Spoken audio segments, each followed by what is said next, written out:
Chicago Pizza presents SCP. The Steve Dangle Podcast with your hosts, Steve Dangle and Adam Wilde. So I want to know. I want to know. No, let's start off the show better than that. That's a terrible way to start a show. With a Meek Mill reference, you don't like that? No, I want the show to last longer than that career. Not even people from Philly like that song. No. Even people from Philly are like, L. Just take the L. The Undertaker didn't like that song. I didn't know he was such a connoisseur of the hip-hop. Did he make a reference to it? No, he did. Yeah, he's like, man, if you're going to use my theme in a song, at least make a good song. No! I forgot that was the Undertaker theme. That's why I recognized it. Oh, man. Well, certainly not because it's good. No, it certainly isn't. Whoa. Hey, hockey. Question. Yes. Are the Pens who we thought they were, and the Caps are just kind of letting them get away with it? Are they who we thought they were? And the Caps are letting them off the hook. Because I just want to say the Arizona Cardinals and the Washington Capitals, same colored jerseys. Oh dear. And Chicago Bears and Pittsburgh Penguins, not really even close at all, but I was trying to make a comparison there that didn't work. Hey, Steve, that's what we call a stretch. You know what, Jesse? Of all the stretches you hear in sports every day, was that bad? Yes. Was it that bad? Yes, it was. Was that as bad as all the... I'm just glad I got you that novelty shoehorn for Christmas. It's like a meter stick, but it's still, you get in there. You know what? You know how celebrities come up with like lines for things? If we ever get famous, I'm going to come up with a square peg in a round hole that you can buy, or a shoehorn, a novelty Adam Wilde shoehorn. I'm so sick we're of not this. already famous as Canada's most beautiful person. Yeah, I'm sick of this. What are we talking about? I'm on breakfast television every day, Adam Wilde. Breakfast television. Hello, Canada. What is it? Most beautiful Canadian? No, I'm on the Of all list. time? No, not of all time. Is that what it was? No, they pick people every year. And there's a list. So you're just one of the throw-ins, yeah? Yeah, there's 50 of us. Just every year. There isn't a lot of Canadians, so they had to pick like 50 Canadians. That's a lot of Canadians. Adam killed a lot of Swift Current. Yeah, Adam right. killed 49 people. He would be the most beautiful person in Canada. Was he 50? No, there is no order. It's just a group. No, but if you killed them all. Because it's like Tim Hortons. As long as it's like Timbits hockey, just get on the ice and you're a winner. You know. So that one will take. You know what? Thank you. His comparisons are going in a better direction. Tied it into sports. They're improving, right? Last year he finished 30th. I know he only got 25th this year, but you know what? 5 spots up. I am the Toronto Maple Leafs. You are the Toronto Maple Leafs, who I hope don't turn into the Washington Capitals. Okay, so what's the main crux of what is going on in this series? Here's what's going to happen. Or here's what could happen. And Washington fans, if you're listening, God, I just hope on your behalf that's not what happens. I think the Blues, not this year's incarnation of the Blues, but the Blues of many years past, choked. I think the Sharks of many years past, choked. Mm-hmm. I think some Capitals teams of the past choked. The Pittsburgh Penguins are this good. I genuinely think that. They're this good. And they won what was that, 4? They won game 4 exactly the way I described it on the last show. No Letang. I don't think they had Mata. And Kessel scored a goal from the blue paint. When does that ever happen? Oh, my God. My God, Kessel in the blue paint. When does that ever happen? Well, when he's not playing with 2 players who do that for him. And their rookie goalie plays like he should be getting a Vezina. And Marc-Andre Fleury's not even in net. Mm-hmm. Has he played a game? Nope. Hey, guys, did you hear? The Leafs are interested in Matt Murray. Yeah, oh yeah, cool. Have fun with that. We were talking about this last episode, if you missed it, and the Leafs were interested, quote unquote. Well, of course they're interested. They're interested in every good goalie in the league. I bet they're interested in Sidney Crosby. Yeah, too. absolutely. I'm sure they're interested in Malkin. I'm sure they're interested in Ovechkin. They're interesting players. I want Birdman's Bugatti. I don't think he's going to give it to me. But you're interested. I'm interested. So I'm into it. The best part about it, I didn't even realize that was a story until you said it. And then as soon as I log on to Facebook that afternoon to do the Blake and Wild show, boom, it's everywhere. Leafs interested in Matt Murray. And later the next day, I was like, really? Come on. And he's playing unbelievably. There's no way Pittsburgh lets him go. At this point, like, what do you offer? No. Are we even entertaining this? No. But that means Marc-Andre Fleury is expendable. he is going to play for the Las Vegas whatevers. Because they're not going to be able to protect him in the draft. Who, Marc-Andre Fleury? Yeah. Yep, I agree. I think Marc-Andre Fleury and Ryan Kessler will look awfully nice on that team together. There are going to be a lot of very strange trades before that expansion draft just because they're like, well, we're going to lose them. So We might as well get a conditional third for Marc-Andre Fleury or something like that. You know, I'm just throwing his name out there. I mean, there could be 1,000 other players. It's going to be very interesting. Oh, yeah. It'll be like a second trade deadline. But anyway. Task at hand. At this point, I think I read the Leafs, the Penguins pick that the Leafs have can be no better than 23rd.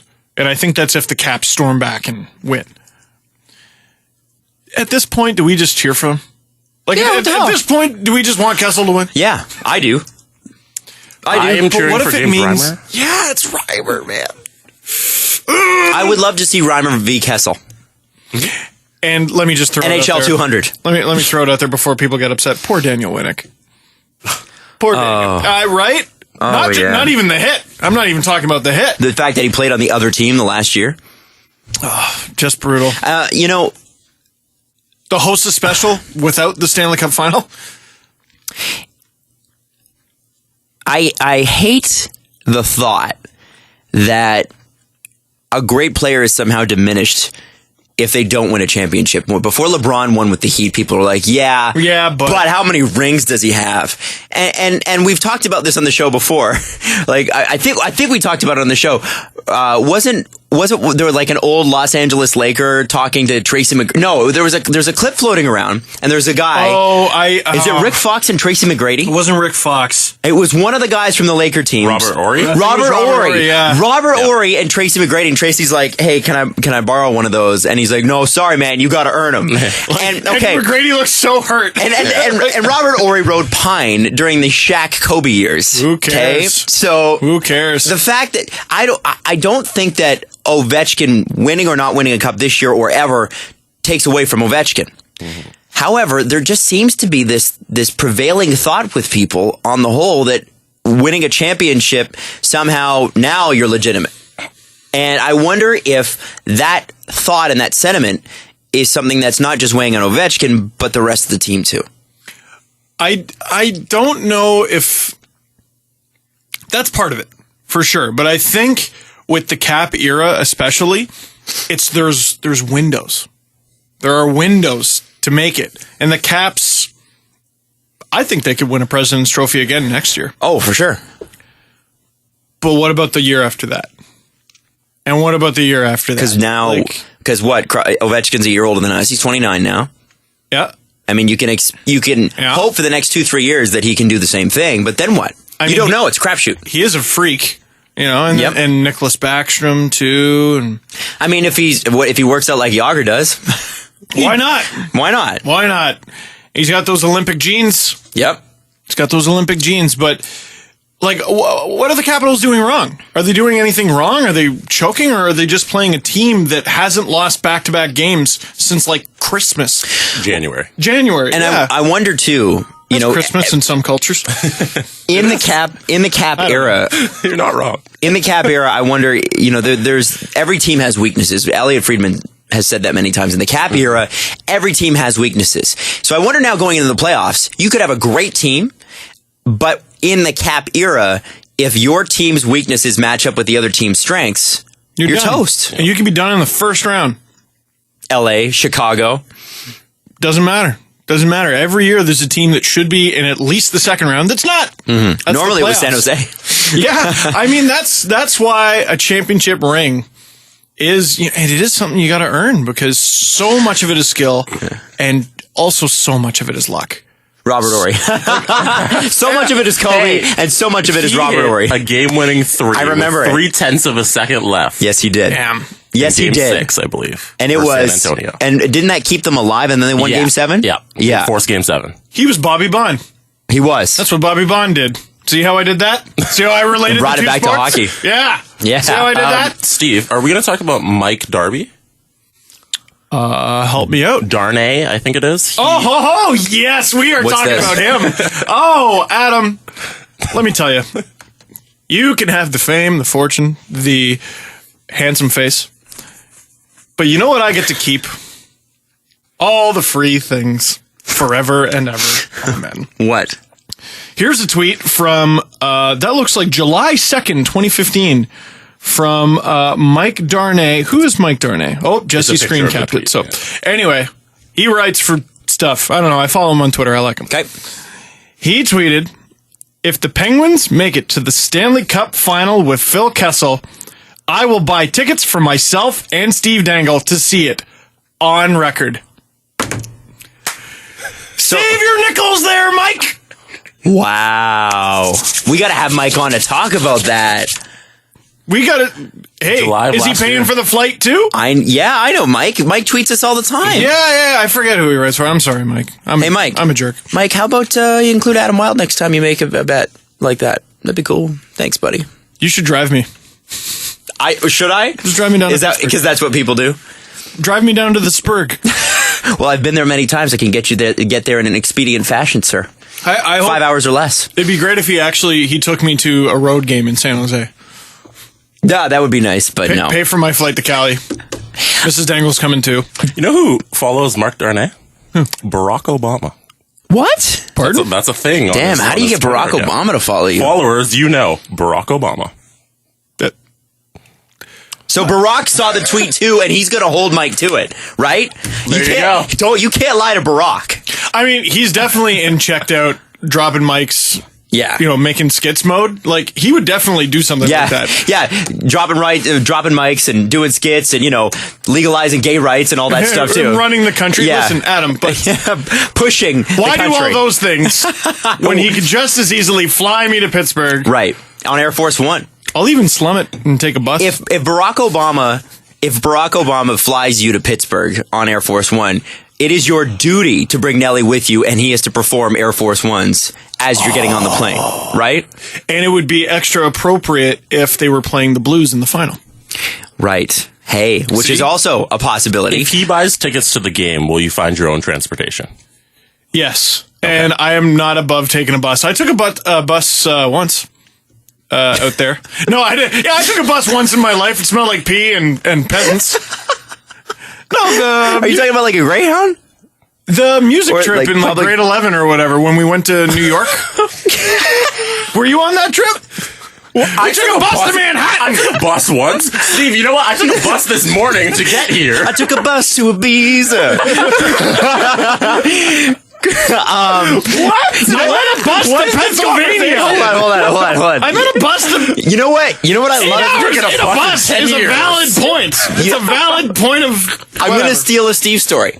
From Steve. Oh, and then I'm going to let Steve do the reveal, because I did not go on the New York trip to which he refers. Okay. But I do remember one thing about it. He came back, and in drama class, he says, I got this guy was trying to sell me his CD on the street.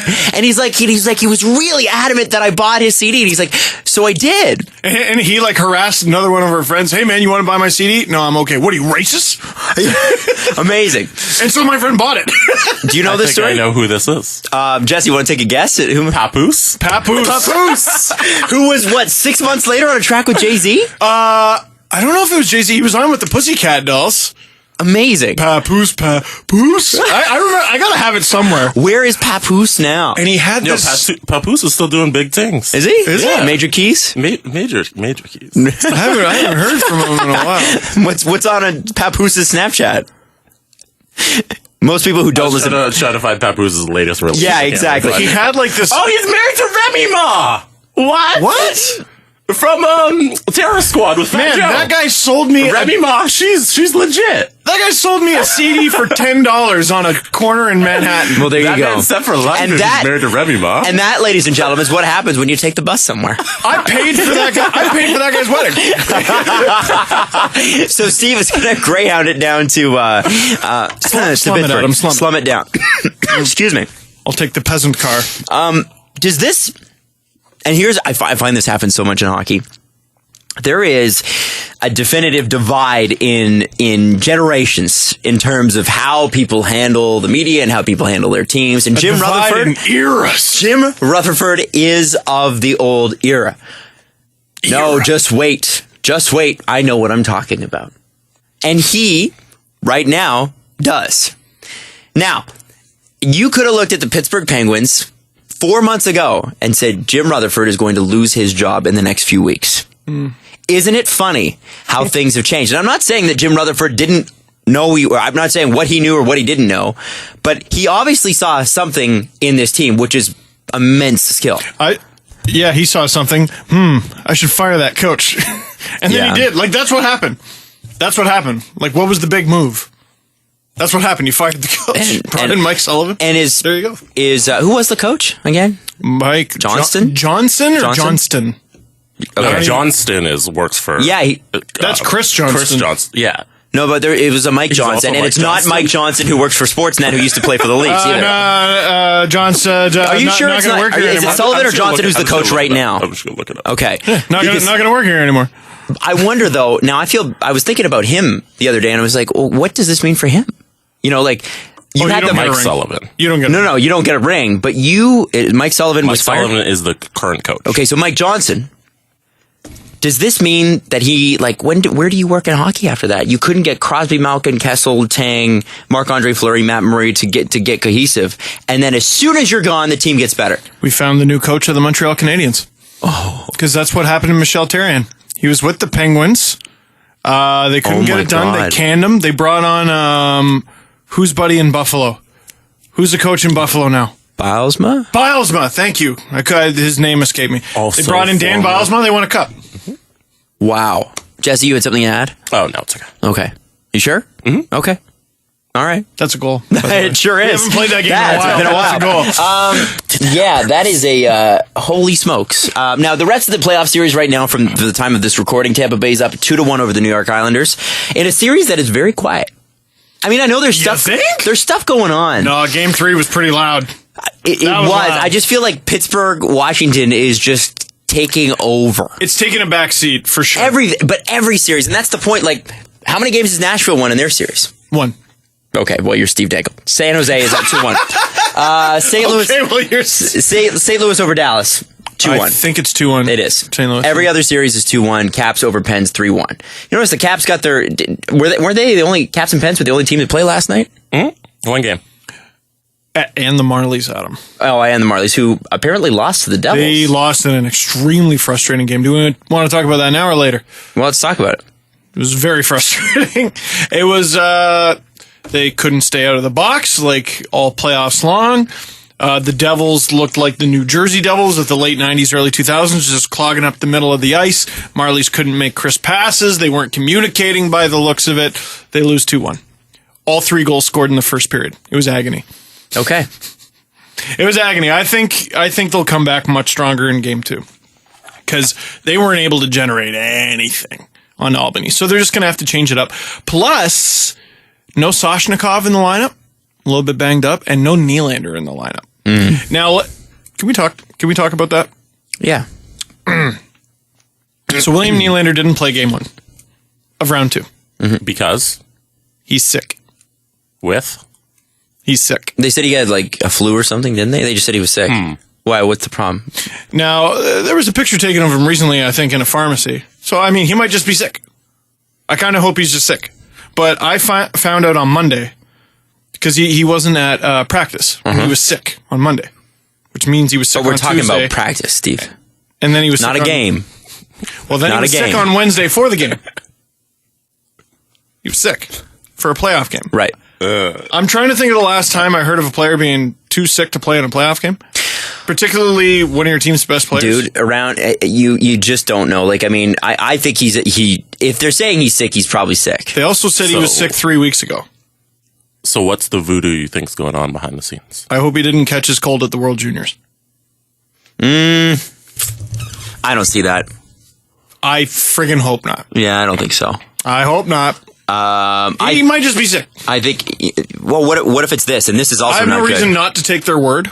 So, but what if one of the things that young people tend to get some young people, I was one of them, is mono. Oh, And the great thing about mono is that it doesn't necessarily go once it leaves. It comes back. Roger Federer had mono for 3 weeks. Roger Federer then returned to tennis. Steve Mason had mono for a while, too. Yeah. Hang on, though. But he returned to tennis, and for 6 months, man, he was playing terrible. No one could figure out why. It's because he still had mono. It was still in his system, and it was killing his energy. And that's the thing. It's one of those things where it can go away, or it can linger. So maybe, listen, this is total speculation. I have no proof, but as something that recurs like that, if he's sick, quote unquote sick, I would think it might be something like that. And I feel like or just the flu. In this day and age, you got to be a little bit more upfront about head injury things. Although I'm not sure all teams are, I feel like the Leafs would have their butts covered because that stuff always comes out in the wash. It always does. And if I can just throw something out there, the Marlies have like 45 players. Like they can. Andreas Johnson took the warm-up skate last night. The way a couple players played in Game 1, I wouldn't be at all shocked to see him get in Game 2. Might be Tobias Lindberg. Didn't have the greatest game. And he took an elbowing penalty in the third period, and on the elbow, he went to the bench with his shoulder like that. So you can all see it on the video, but it looked like he messed up his shoulder. So maybe Johnson slots in there, maybe he slots in somewhere else. Maybe I don't know if the guy can play center. I don't know enough about him yet. But it's going to be very interesting. They got lots of options. So we're going to take our break early on Sportsnet 590 The Fan because when we come back, we're going to talk about a very successful young person who's about to run an NHL franchise. And it is a little bit scary how young this guy is. All the young. Sportsnet 590 The Fan. We are the Steve Dangle podcast. The Coyotes are going to promote, apparently today, a 26-year-old to be their new general manager. John... Was it Chayka? Chayka, I think. I was going to ask you how to pronounce it. I'm going to say Chayka. And I've never heard of John, but apparently he was the assistant GM all last year anyway. Oh, I didn't. They're promoting from within. I didn't actually know that. But he's analytics whiz, as they call him. Mm-hmm. And he will be the youngest GM in the NHL, 26 years old. Pro sports history. Really? North American pro sports. The previous... How old was Gordon Stellick? 27. Wow. Mm-hmm. Was he the record? He was the old record, yep. And that's... At 26. We should call him. Yeah. So there you go. Now, that's... Yes, Adam? That's like, I mean, that's unbelievable. When you read that as a human being, did you not sort of think, well, what have I done with my life? Because I sort of did. I felt kind of bad. I felt a little old. I feel old now. I know he's only 2 years younger, but like... One of my strengths, like when I did Junior Hockey Magazine, when I was that show back in 2008-9, one of my strengths was I could relate to the players because I was literally their age. We had a couple guests on that were, I think, a couple months older than I was because I was 20. I was 20 when I was doing that show. Yeah. You know, we're having 19-year-olds on, 18, and guys going, oh, no, I'm intimidated by the host or whatever. Like, I've been watching him since I was a kid. I'm like, yeah, me too. He's my boss. Yeah. How do you think I feel? That was one of my strengths. Now, like, I'll be talking to these Marlies guys, and I'm like, I can't relate to him. Yeah. Well, I remember at that same time working at KISS and regularly having interns that were older than me. Like, that was par for the course. I was 21. I'm sure they loved you. And I had interns that were 23, 24, 25 most of the time. They probably hated your guts. They didn't. No. They were the ones that reached out to me. You don't know that. Did you hate my guts as an intern? I was younger than you, so no. So, Jesse, what we're saying in all of this is you are 23? I am 24. 24. So you've got 2 years to run an NHL franchise and beat this guy. So get on it. I don't know what you're doing here right now. Correction, it's Stan Kasten who has the North American Sport Reports record, not Gord Stellick. Ah, what's that? He had the previous NHL one. Stan Kasten was 27. Gord Stellick was 30. 30's still young, man. Yeah. Kyle Dubas is 30. Yeah. He would have been able to break it, but not anymore. Not anymore. Not anymore. But, I mean, good luck to him. And if there's any market where I don't want to say the pressure's off, but it's a good market for something like that to happen, I would think it's that one. Anytime you really differentiate yourself, I don't think you take yourself out of the spotlight. No, you're right. Because he's the youngest, like, if he's a failure, everyone's going to let you know. Everyone's going the Coyotes, the broke Coyotes, went young and probably inexpensive, and look at them. They had a nice young core there, and they screwed it all up. Screwed it all up. With John Chayka. What's the conversation like when Lamoriello calls him up, and who's nearly triple his age, and he's trying to make a trade with him? That's actually really good. Almost quadruple. Almost, because he's 26 and Lamoriello will be, now we're doing that. There's almost is there a 50-year age gap? He'll be 74. It's almost a 50-year age gap. Lou Lamoriello was done having children. Lou Lamoriello's children were probably halfway grown up, maybe more, by the time John was born. Oh, he's definitely got kids older than him. For sure. And people keep using the Yager thing. Like, I think Yager was well into being an NHL player. Wow. Or no, not quite, because we were born in 88. It's pretty close. Right. Pretty close, man. I think it was the year Sundin was drafted. I honestly have to say, hats off to the Coyotes. Dave Tippett apparently is going to play an expanded role, because I think you need that. But I think congratulations to him. That's amazing. And I wish him the best of luck. Absolutely. But a word of caution, I guess, is and I mean, some of this could have been lip service, but Kyle Dubas spoke, I think it was a week or two ago, and he addressed the rumors that the Coyotes wanted him. So supposedly the Coyotes asked the Leafs. Were they interested? They were interested in beginning the Kyle Dubas era in the desert. And he said, he goes, frankly, I'm not ready. I don't feel like I'm ready. One thing he says he kind of discovered last year, in his assistant GM role, in that kind of platoon thing they had going on, was he's got lots to learn. Yeah, he said he wasn't ready. Now, in keeping with the Leafs doctrine, what else was he going to say? Damn, I really wanted that job. Can't wait to get out of this place. It's nice and hot there. It's dry. Freaking cold here. It's still May. I hate it. Yeah. And by the way, everywhere else right now where May is a nice month, not in Toronto. No. It's a gray, ugly ass month right now. 22 on Saturday. Yay! Wow, really? 22 on Saturday. By the way, that's not Fahrenheit. Wow. It's 22 degrees Celsius, everyone. 4 more degrees and you have John Chayka's age. What?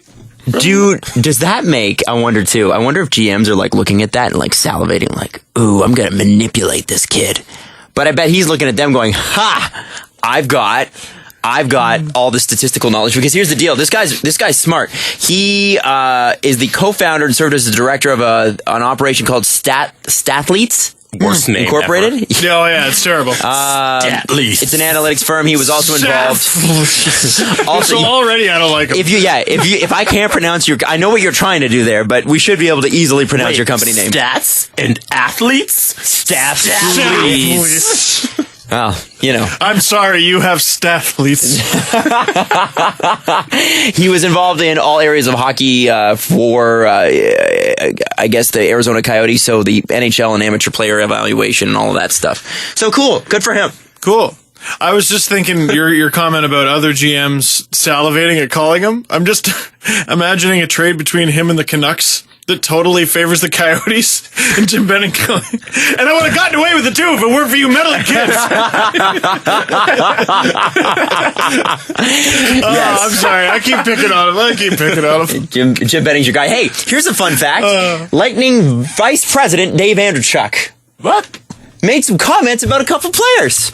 What? Did you done hear that? I want to hear his expertise. At least it wasn't an owner, but it was a VP, Dave Andreychuk. Are we going to get to an owner? Well, we could. Ooh. In the meantime, let's do Andreychuk first. Andreychuk says a few people saw a certain tweet yesterday and were like, Steve. Andreychuk says that the Steven Stamkos era. Can I just point out that the coffee has hit Steve? Yeah. No, not on your on your person. This? Just the caffeine's gone to your head. I looked at my chest, so it hasn't hit me that hard. Remember, I said coffee just reanimates your corpse. I cannot wait for people to come back to this video and just watch that moment of just Steve look at that. I wonder what Jesse means. Does he mean? Listen, this is why I make fun of Benning. I'm insecure about my own stupidity. So Dave Andreychuk says that the Steven Stamkos era will continue in Tampa Bay. He says they're going to keep him, and they're going to find a way to keep him. Cool. And both sides are going to work it out. Cool. Jonathan Drouin, though, not so sure. Oh, this guy didn't work out so good for him. So here's the deal. Okay, you got guy who is under control and playing quite well in the playoffs. He's been hit a couple times, but Jonathan, yeah. Boy, did he get lit up by Hickey. It was an explosion on the ice. It was a fantastic hit. I saw people complaining about it. Get out. That's a good hit. That hit is fine. And then you've got, so you're not sure about that guy who's playing well for you. And then the guy that you've had issues with all season, perceptually, can't work a deal out. Definitely some friction with upper management. That's the guy that you're going to come out and you're going to say that you're going to keep? Money can't buy me happiness, but I'm happiest when Hey, man, they can offer him 8 years and they can offer him... This is why... If they can pay him, they can keep him. Man, this is why people come out and say, well, we're focused on the postseason right now. Mm-hmm. So no one has to hold you. Because why did he say anything? I don't know why. I don't even know why he was interviewed. Who's talking to Dave Anderchuk about stuff? I mean... Really, Steve Yzerman's the guy. It's nothing against Dave Anderchuk. Did I say Anderson before? Nothing against Dave Anderchuk. No. Dave Anderchuk is a NHL legend. He won a cup there. People love him. There is a statue of him outside the arena. I have seen it with my own eyes. It's amazing. Good for him. Cool. But why is that not coming from Steve Yzerman, who is a political animal when it comes to talking to the media? He's amazing. Is it? See, I always try to think it's a tactical thing, like to distract from all the should Brian Boyle be suspended talk and Jonathan Drouin be... Maybe. No, I think he was just commenting on a thing that maybe he shouldn't have ought to commented on. I mean, he's probably involved in the negotiations, so he probably knows. God, it probably makes some people's job a little more difficult, but I love how the Leafs don't say anything these days. Yeah.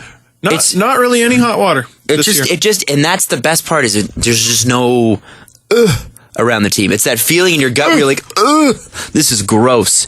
Like after Randy Carlyle, and we always go back to this, made the fine, just fine comment about James Reimer. That was an feeling the next day, and feeling for the next couple weeks. Well, and Babcock had a few. He had a few, and he kind of provided enough ammo for the rest of the organization, but Lou didn't really offer much. No. Dubas didn't offer much. I actually saw Lou on Tim and Sid the other day, and I watched the clip of it because we're on at the same time, and Lou, as an interview, he is so hard. If we ever have to interview Lou Lamoriello, I'm going to be sweating going into it, because Tim McAuliffe, who is the world's nicest guy, he is very nice, says, how do you, something to the effect of, how do you go about assessing the prospects that you're gonna pick before you go into the draft? And what do you think Lou Lamoriello's response to that was? Well, none of your damn business. There's one idea. Jesse, thoughts? I'm along the same lines as Steve. Okay. He said, well, I don't really understand what that question means. But, and then he went into a thing. I was like, but that's a fair question. How do you go about assessing who you're going to pick? But Lou Lamoriello's like, just so you know, it's almost Lou reminding you that he's freaking Lou Lamoriello, you know? See, Tim, I got to listen to that clip, but it's Tim, good. You know what? You can't just let him answer at that point. You got to cut him off and be like, here's what I meant, unless you actually don't know what you meant. And you can't let him take control. I don't care who he is. Tim and Sid were being so respectful. All the questions were above board. There was no gotcha moment. It was just, what do you want to do? And Lou still had to throw that his way because he's Lou Lamoriello. We got to get those guys on too. Oh, I'd love to have them on. It'd be great. They'd be hysterical. Now, Lou, just the best. A couple things before we get to that tweet. And this is not a big story, but it is an interesting story. Do you remember when? Last episode, we were talking about the Flames. And we were talking Sometimes about... you don't. Brad, yeah, really. Brad, is it Treliving? I never... Treliving. I can never remember that. Brad Treliving was talking about Bob Hartley, and they're talking about in the press conference, why did you let Bob Hartley go? And he says, well, he took us as far as Bob Hartley could take us, and there were some philosophical differences. That's paraphrasing, but that's about what he said, and I believe I'm using the exact same words. Bob Hartley has come out and said... the philosophical differences is new to me. Oh. That's awkward.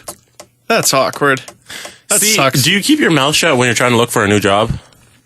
Do you Not if you're Bob Hartley. No? No, I think you get to a certain point you don't care. Hasn't he won a cup? He won the second Avalanche Cup, didn't he?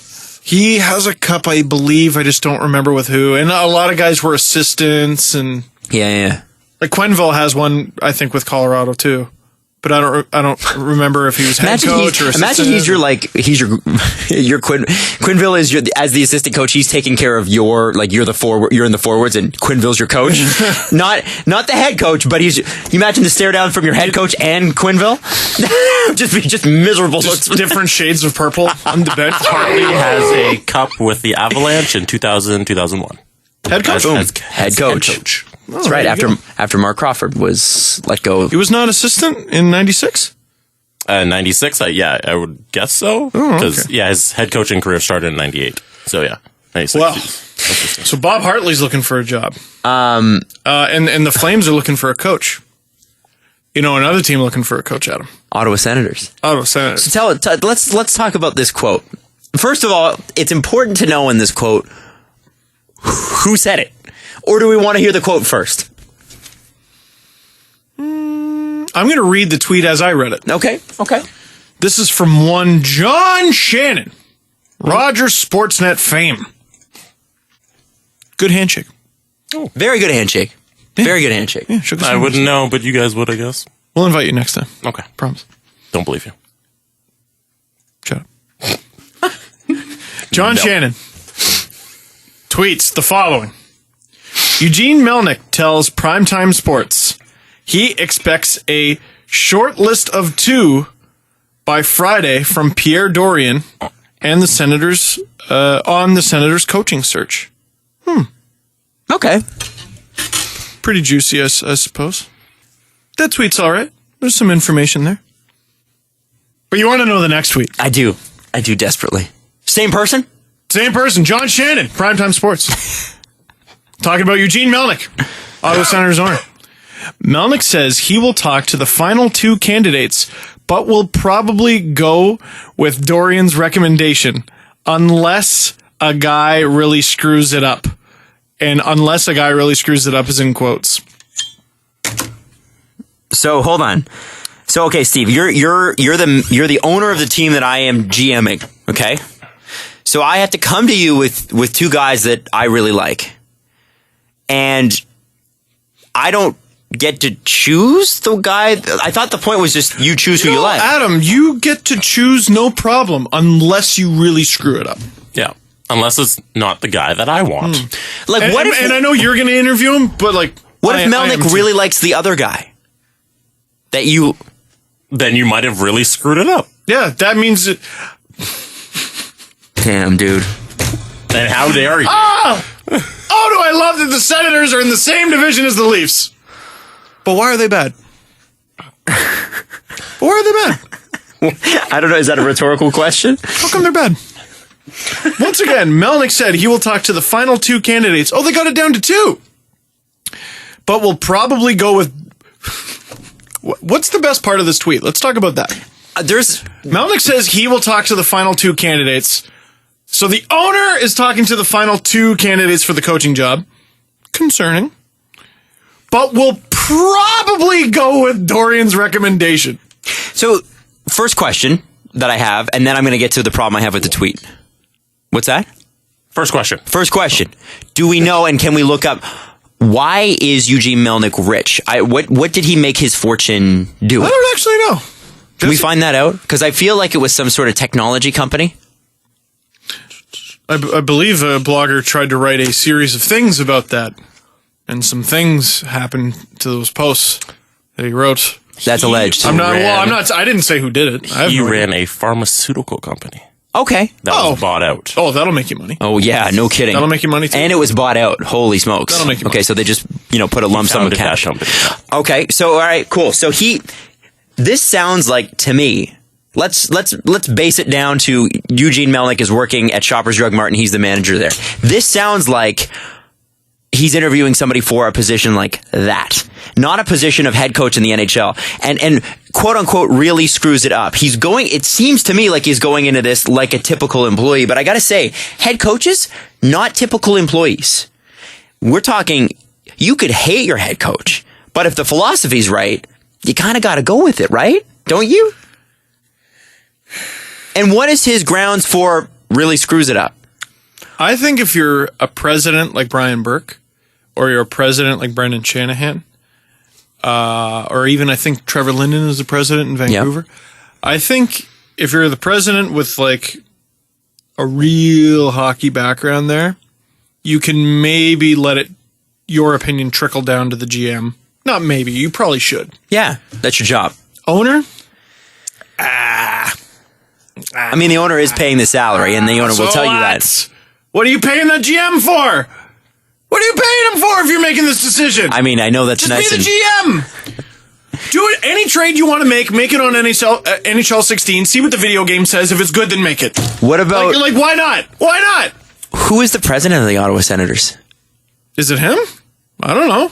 Do they have one? I don't know. Can they afford one? I don't know. Oh my God. Oh my God, hire Randy Carlyle. Oh my God, hire Randy Carlyle. That's... Oh my God. But that's the thing, is that they have talked to him. Now, Randy was on a list of a lot of people. And what's great about this is, too, and I believe, Steve, you mentioned this on Twitter, if Ottawa wants to hire Randy, they got to let the Leafs know. The Leafs have to give them permission. And I was like, listen, I know we're a divisional rival, but yep, take him. You didn't even let me finish. Oh, please take him. I'll drive him.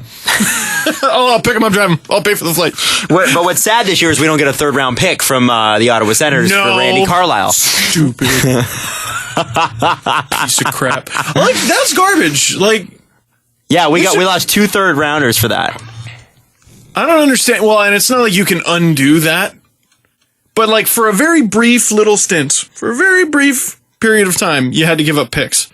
And the Leafs just happened to be in a spot where they needed to get a couple new guys, and now they got to give up 2. We just won the draft lottery, and we have 8 picks in the first 4 rounds this year. I wrote a post, so let's just be happy. I wrote a post a few months ago of all the teams that had to give up picks for managers, coaches, and GMs. One of them is going to be a Jamie Benn. Like, at least one of them. Yep. Have you guys ever heard of Cyril Leader? Yeah, why? Why do I know that name? He is the president of the Ottawa Senators. Never heard of him. Wow. Seriously, never heard of him. Maybe I'm getting him confused with someone else I thought I knew. Cyril Leader. He runs the Ottawa Senators hockey. That's how you spell his name. I don't think I've ever seen him in an interview. Never heard of him. He runs their corporation as president. There you go. Never heard of him. What is that, Sens Corp? Senators Sports and Entertainment Corporation. Wouldn't it be great if it was just like Sens, S-E-N-Z? Their logo is like... This logo will work with the millennials? Yeah. He has a chain and a clock. And just... it's just him. So huge. You're suggesting the Public Enemy version of the Ottawa Senators jersey? Why not at this point? Why not? I get to make all the decisions. F you. Okay. Hey, I don't think that's a great decision. That's great because I'm the owner. Shut up. I love the time of year that we're in, because this time of year, it's like all the great stories are just about to squish into one tiny little window that will give us things to talk about for months to come. All the things. We are going to know in the next 6 weeks-ish, 8 weeks, what every team is attempting to do. Let me ask you guys a question. I'm going to be at a wedding on the day of the draft. You're not going to be dancing much. I'll put it that way. What do I do with my phone? Oh, if I have it on me, I'm going to be on it all night. If I have it on me, I could pretend like I'll be... I think this is the last year that you're doing anything on the draft or on free agency day, first off. And I'll say the same for myself, too. The last time that you will ever go attend an event on draft day, because you got to be available for that. I'm a groomsman, man. Right. I'm just saying you have to be available for that. I'm just saying it's going to happen. I'm just going to tell all my friends that you're not allowed to get married. Don't get married on draft day. Don't get married on draft day. It's easy. There are a lot of weekends in the summer. Take another one. If you want me to be groomsman. Yeah. Okay, guys, we moved it to July 1st. No, what are you... Damn it. No, but I got to put my phone in a fish tank, right? And then I'll just come in having said nothing about anything, and I'll just let it all dump out of my head on the show. Something like that. That's what we're going to have to do. Well, I'm not even going to be there for the week before or the week after, so I'm going to miss everything. And I planned this trip. This is what kills me. I planned a trip to London for the week of draft and free agency and the week after. So Dude, that's your fault. So I'm going to come back and I'm going to be like, I hate myself. I missed all the good stuff. So what I missed? Well, Stamkos is a Leaf. Austin Matthews is a Leaf. Traded to Arizona for Matthews Oliver Ekman-Larsson. Is a defenseman. And by the way, if you see any trade speculation stuff on Austin Matthews, but right before we go here, because we're about to go, people need stuff to write about. Keep that in mind. And remember to look at the website that is posting it.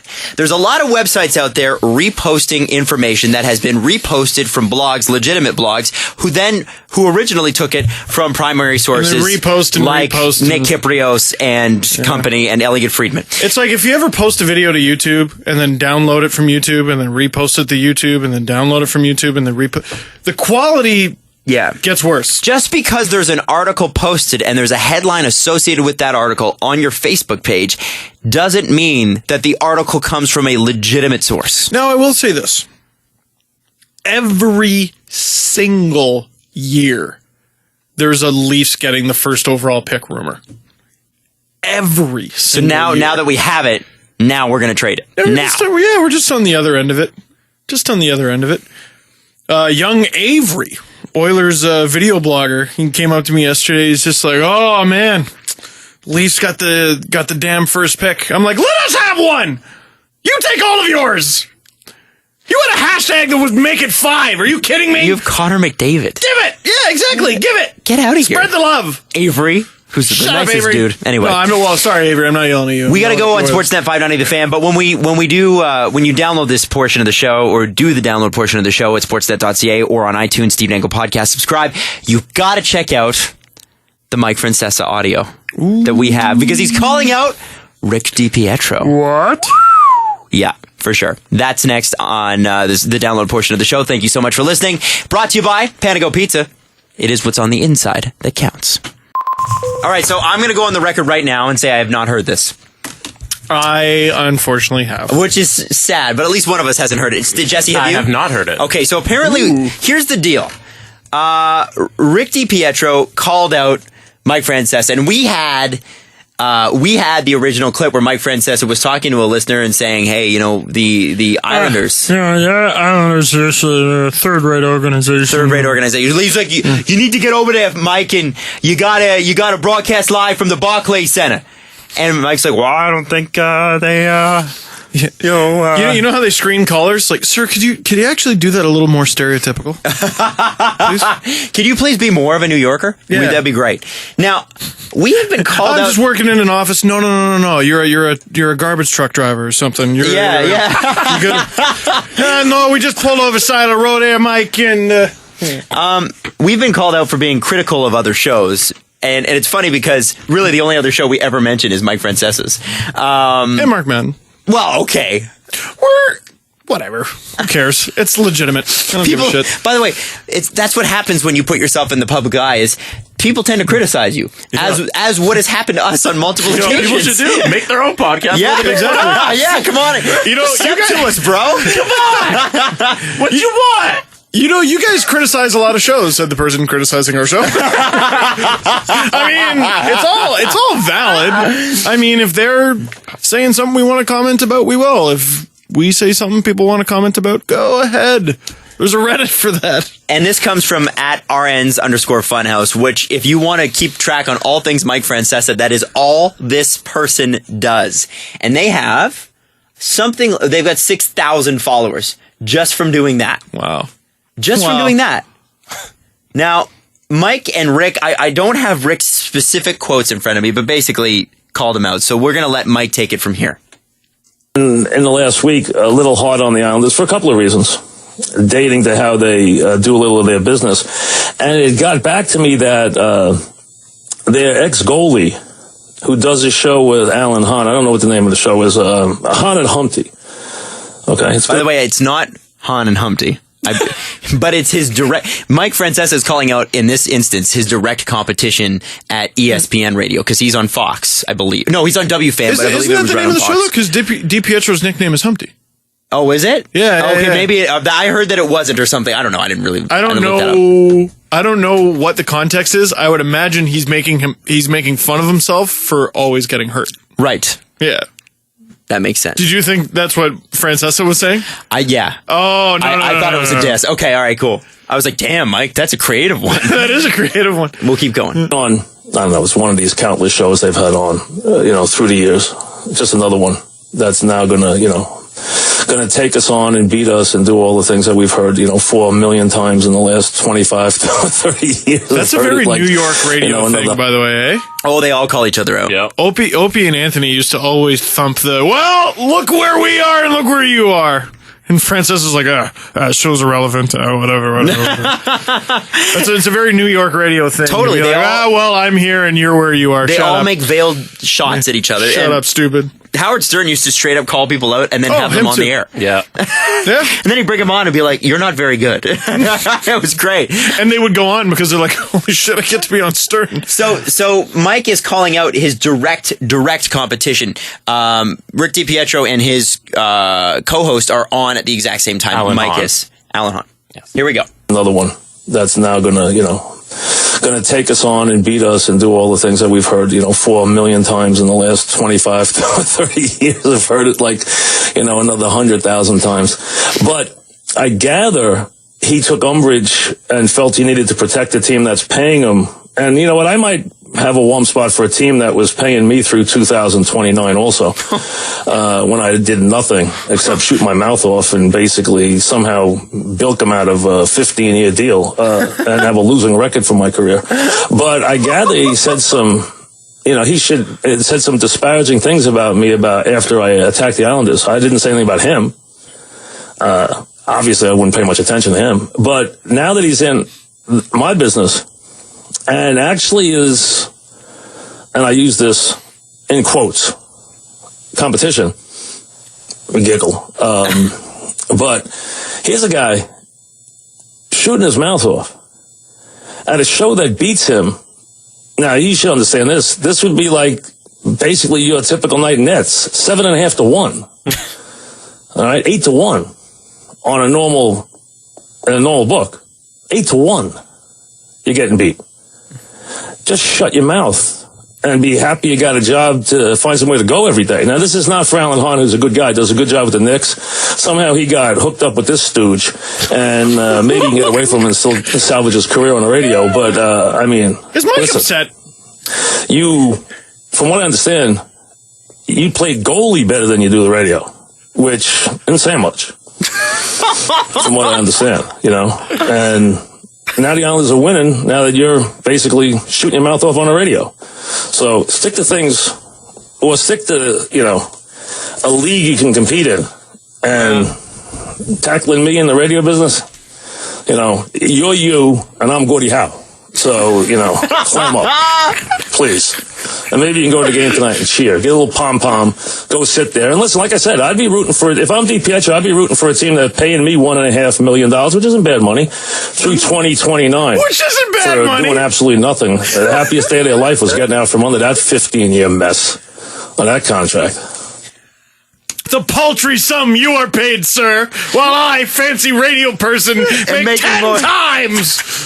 Oh, boy. There's so much there. There's so much there, and I don't know if people from New York understand the way others appreciate the fact that they're from New York. There's something about the way he said, radio business. There's something about the way he said, radio business.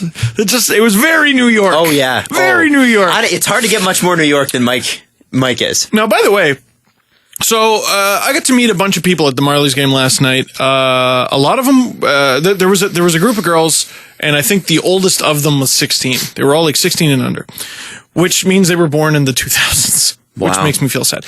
But a lot of them don't know. A lot of the people listening to the show don't know about the Rick DiPietro contract and saga. So let me fill you in, by the way. Because it's older than them. On September 12th, 2006, the New York Islanders signed Rick DiPietro to a 15-year, $67.5 million contract. paying him $4.5 million against the cap and in actual salary every year from the 2006-7 season to the 2020-21 season. And just a point of order on that one, Steve. Back then, there was those fast and loose rules where you could do that. Where you could put a whole bunch of money at the beginning of the deal, and even though you would get it was the way to get around the deal. So you do the Kovalchuk, which is give him $13 million for the first 4 years and then pay him $1 million for the last. Shea Weber, I think, is still making $14 million. Yes, because you're assuming that these players will retire at a certain point, and there's no cap recapture and whatever. They've since gotten rid of that. The Islanders didn't even do that. Didn't even do it. They just were like, no, we'll just play a flat rate.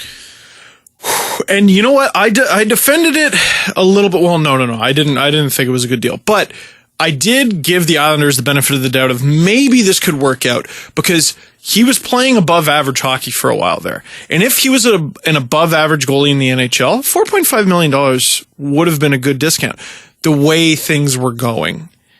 But if he was still in the league, is making Bernier money. He's making $4.5 million bucks. Mm-hmm. It wouldn't be a steal until the end of the deal when he'd be like 40 anyway. It was a bad deal. Well, and right now, so what Mike was referring to, he was bought out. It doesn't say when. Doesn't say. I want to say 2011, 2012. Yeah. So 6 years, and there's only 9 left. The last time he played a game for the Islanders was 2013. Oh wow, really? Yeah. That recent? Mm-hmm. Yeah. Okay. Holy so smokes. the buyout would have been then, right after the lockout. Then. Yes. Yeah. I think he might have been. Oh yes, was he was a compliance buyout because the cap hit is 0.0000000. But starting in 2013-14 and ending in 28-29, he's going to make 1.5 against the cap. So he and Mike Richards are $1 million for into their 50s. I'm pretty sure his goes past Mike Richards. 2029. How old are we going to be in 2029? That's 13, 14 years from now. 13 years from now. How many cups will the Leafs have by then? 5. Not 1, not 2, not 3. Not 4. Not 4. 5! Yeah. And you know what, Mike? Boy. I think Mike makes a really good point here. Because, you know, we started on the show, the first clip we ran on Mike, we were like, how is this guy on the radio? But we're just like, look at this doddering old man. And yet, Mike, that's the magic of Mike. Because Mike stands out, and that's what you have to do. And in listening to this, he makes a good point. It's like, no. You are a hockey player. I am a radio announcer. You are now in my arena. Do not come at me because you don't stand a chance. And he was saying in the latest ratings book, he's like, I'm beating them 8 people to 1. But I bet a lot of people tuned in the next day to see what Rick DiPietro had to say about Mike. Or they waited for it to come out on the internet. Whatever. It's all clicks, man. It's all something. Sure. It's all something. I haven't heard anything from Rick DiPietro, by the way, so I didn't even bother searching. Me neither, but does Rick win because he gets the publicity? No. Mike wins because his ratings are there. No. But because he gets the publicity? Benefits from this. Only if Rick is a good broadcaster. That's the thing. There's this thing in broadcasting because listen, if you go, okay, so you tune into Rick's show and you're listening to Rick and you finally hear his response to Mike. But the entire time you've been listening to this Hanson Humpty? Han and Humpty. I don't know. We're not from there. Why are they not using DiPietro? Are you kidding me? Humpty? It's radio. Oh, stop it, guys. Anyway, use the name that everybody in New York knows. DiPietro. People know that name. I don't think they associate that with happy things, though. What about Humpty? It's funny. It's or potato radio. Chips. No. Humpty. It's a bad name. It's a bad show name. It's bad. In the morning. Yeah, that is a weenie in the butt name if I've ever heard one. In the morning. They on your radio. So let's say they listen to Rick DiPietro and this other guy for 2 hours, just waiting for this damn response. Which I don't know why anybody would do that. Then they got to listen to these guys and they got to hear them and go, oh, well. Oh, that's why. Yeah. It's the same reason why people have the same routine in the morning and the same routine in the afternoon. It's because they like what they like and that's the thing that they like. So they're going to go and they're going to listen to Rick, maybe, or maybe not. And unless Rick is incredible and can pull them out of their routine, which dude, just started. I think anyway. I don't know. Yes, I mean, there's a chance, but I don't think people are just leaving a guy who's been on the air for 25 years in New York in the afternoon. Devil's advocate. And let me put this into terms that everybody can understand. Drake versus Meek Mill. Yeah. So Drake, very calculated about the whole thing, completely smokes Meek Mill, kind of ruins him. What if it doesn't take Meek Mill 4 days to respond, and he comes out with another diss track, and he completely smokes Drake? Before that rivalry, who was bigger? Well, Drake was bigger. Exactly. And he just goes, here you go, Meek. Here's a perfect chance to benefit from this. I don't think Meek benefited from this. You know what I mean? Yeah. So even though Meek got totally smoked, the opportunity was there. Right. And would Drake's album have sold as well? No. Had it not been for that Meek Mill beatdown? No. What was there, Steve? What was there for Meek? Was there an opportunity for Meek? An opportunity. And he didn't make the most of his opportunity. Sorry, Jesse. Completely. Wow. I forgot Mike Babcock was a big fan of all that stuff. But the opportunity is there for DiPietro to clap back, if you will. There's another unsuccessful diss track. Ja Rule. Exactly. I'm so old. So there's a guy who tweeted me this morning, and it has to do with this Hello Canada's Most Beautiful. Which that I'm on. They were making fun of me on BT this morning, of course. And his name is Hogan, but his @ on Twitter is TWIDRONTHESHIDR. Do you know what that sounds out to be? No. Twitter on the shitter. Oh, well. So Hogan's comment, I don't think Hogan's a podcast listener. Hogan's comment is predictable. He says, but I actually think it's pretty funny. He says, if Adam Wilde dyed his hair blonde and turned sideways, he would be the spitting image of Beavis. And I gotta give Hogan credit. I would not expect that kind of tweet from a guy with that Twitter handle, but I got poetry snaps to Hogan. That was funny. I think that was actually really, really good. And Jesse, you started a random Steve Dangle Photoshop contest for some reason? Yeah, I did. I'm going to throw them in this podcast video. There's a Snapchat of Steve looking majestically out the GO train window. So I said, hey, Photoshop contest. Let's see what you can Photoshop into this picture. And that is amazing responses. Oh, I can't believe how good. Like, there's one with I can't wait. 30 of them. Keys on the Lakeshore. Yeah, that was one of my favorites. Oh my god! And it's so beautifully done. Like, it's perfect. It looks like he's actually looking. Have you seen that? Someone was like, you're looking out the window, yeah, and you're looking at your phone right now, and I know that you missed out on the entire part of this conversation. I did, but trust me, you'll be happy with it. Okay, cool. Okay. No, that's fine. But it's you looking out the window, and it's a picture of Lakeshore, which is a Lakeshore after the renovation, and then there's keys on the ground. Major keys. But keys. No, I know. I got it. It's amazing. What? I'm such a letdown. Steve's reaction to that is such a letdown. I know. He's distracted right now. Because my reaction to something else. All right, what do we got? This is going to be good. I feel like it's going to be good. I also want to bring something up after. Okay. And then we got to get into the press conference. Yes. Oh. No, that's not it. Shoot. Well, no. No. Shut up, because it's brand new. It's breaking news, goddammit. What? I've never been. Okay, fine. Yeah, I won't bring up the fact that we just missed the first round of the WHL draft. You know, that was a huge bit we did. You know what I was about to bring up? Names. What's the names? You know what I was about to bring up? The first round of the WHL draft. Oh, really? Yeah. Cool. Well, I could have done that without making myself look like a dick. Fuck you guys. All right. So we missed the first round of the WHL draft on the Adam and Jesse show. This is the second show in a by the way, where Steve has walked out. Yes. Second show in a row. For anybody listening, Steve walked out. That's the second time you've done that this week. You guys know nothing about the podcast business. So you guys, if you want to step to me, In round 1 of the WHL Bantam Draft, which we did last year, and it was amazing. I guess I can put my phone down. 22 teams drafted. Actually, 1 pass, so 21. I can't believe it's been a year. Yeah. Wow. Anyway, keep going. There was 2 Jacksons. 2! Spelt differently. They were drafted 16th and 17th. One chose to use a traditional spelling of Jackson. Oh, no. And then the other one went Jackson. Should have dropped the K. Oh, for Jason? No, it's Jackson. But let's Hey, Ron! Hey, Ron! Balake! Yo, it's Jason. I don't even care. That's not D-nice. Jackson.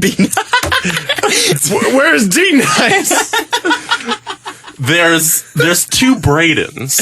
Oh, okay, well. There's 2 Bradens. Braden was big when we were growing up, too. But there's a but. Because there's a Caden. How does one spell Caden? So if you put Braden and Braden together with Caden, are they the BBK line? Depends if they spell it with a K. Tell me it's the BBK line. They went And when they crip walk like, that's what's up? Crip walk like, that's what's up? You know, lean back? Come on. That's B2K, but anyway, sorry. So they called Caden. K-A-E. That shoehorn and just put all your body weight on that, Adam. Just K-A-E-D-A-M. It's Caden.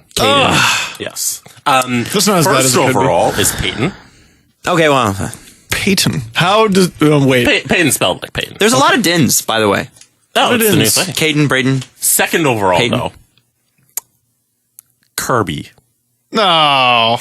You swallowed the first pick overall and then spit him back out and I stole was his going to say, I hope he doesn't suck. Oh, man. Why are you naming your kid Kirby? Are you deaf? So Come on. So shout out the draft this year. All right. Nobody on this show is allowed to name their child Kirby, okay? No. Kirby is the video game character and that alone. Or Payson. Payson. Or Kale. Payson sounds like a Star Wars name. Payson. Ah, Payson. Finally, you have arrived. And then we got the regular names like Liam and Trent and Ethan and Taylor. Hey, is it weird? Is it weird that my girlfriend has a list of baby names on her phone? No. No? Probably No, not, it's just kind of something. But she's, and the thing is, I discovered this about a year ago, but the thing was she had it like way before she even met me.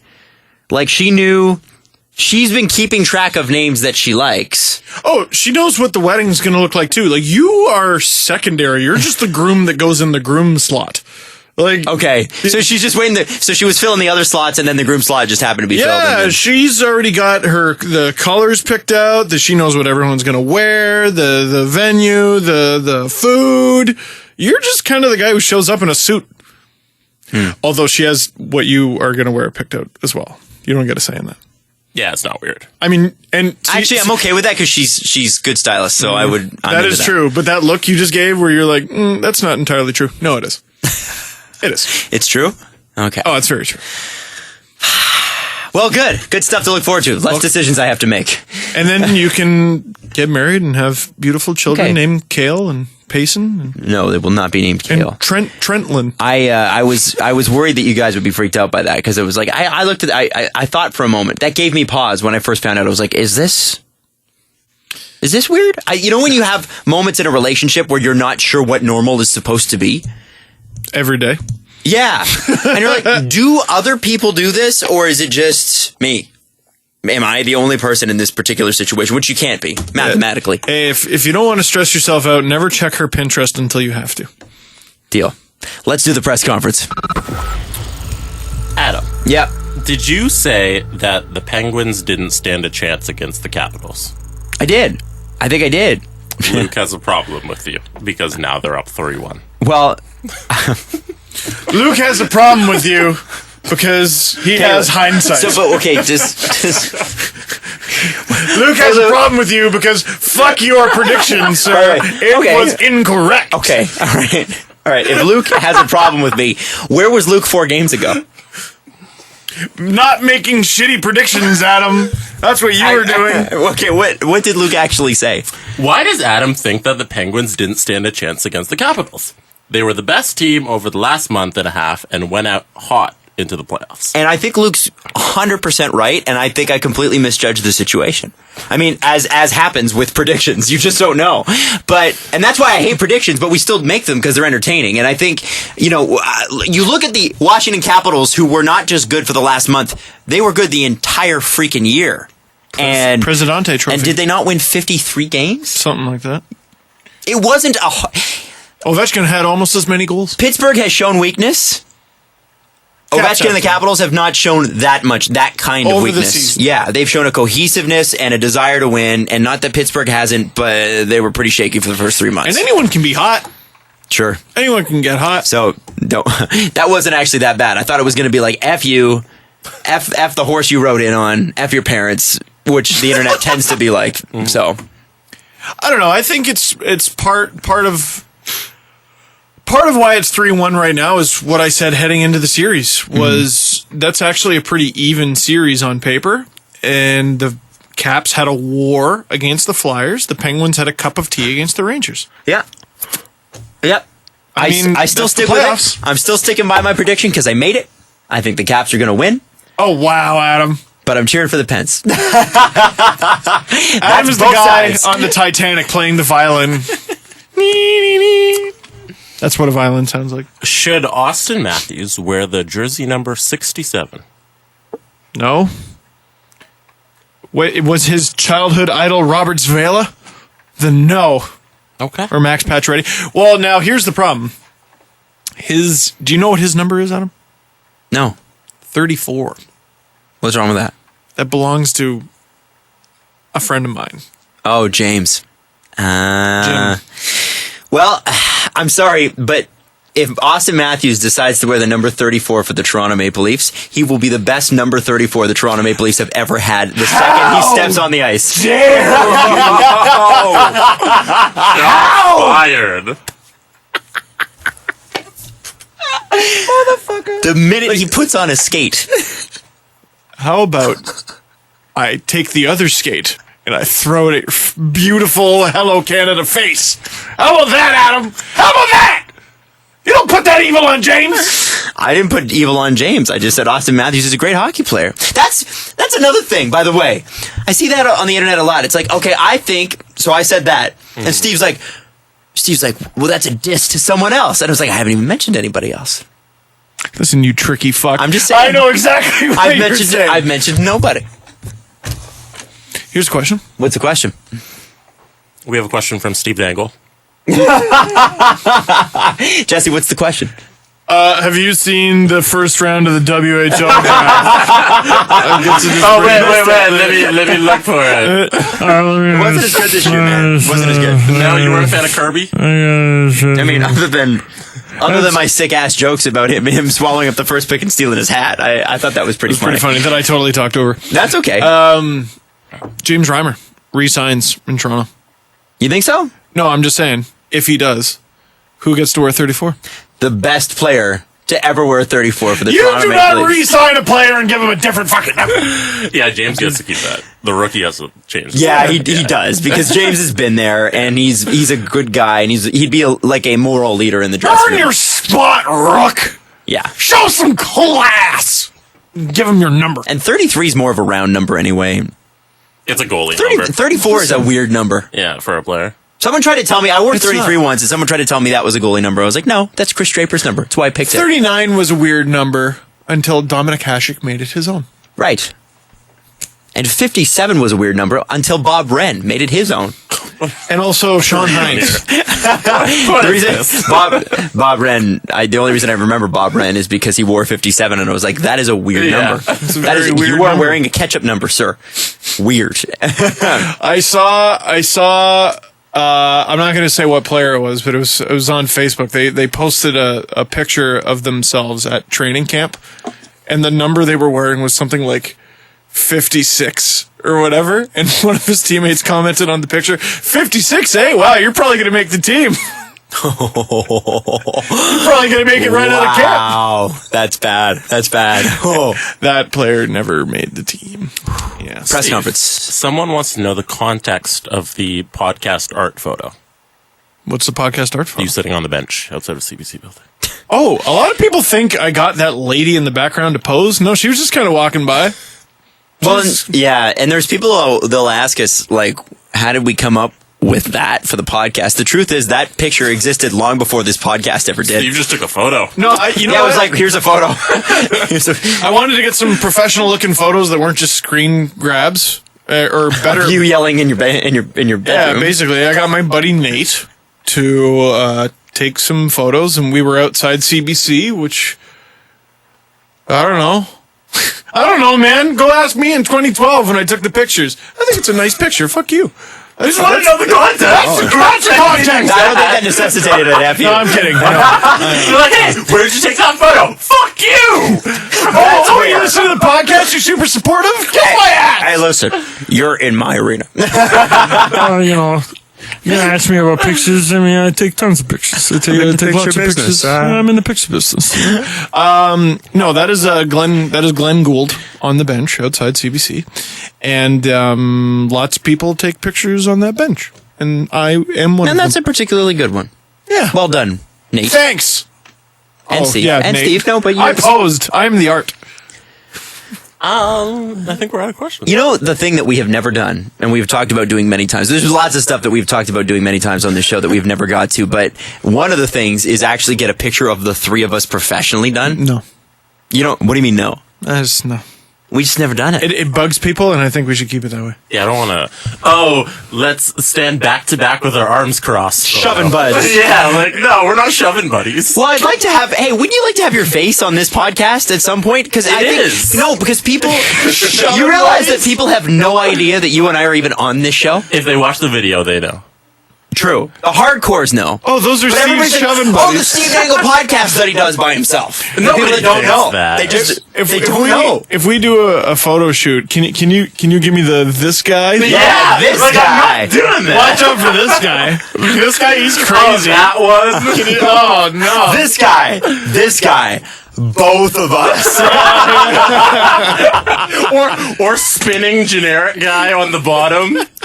Show's coming up 5 o'clock. Fox. Woo, just spinning. Spin it. What Like, about I'm not doing that? What about the one where they're not just shoving each other out of a jest? They're all trying to fight to be the one in front. Yeah. You know that one? No, this is my show. Nuh-uh.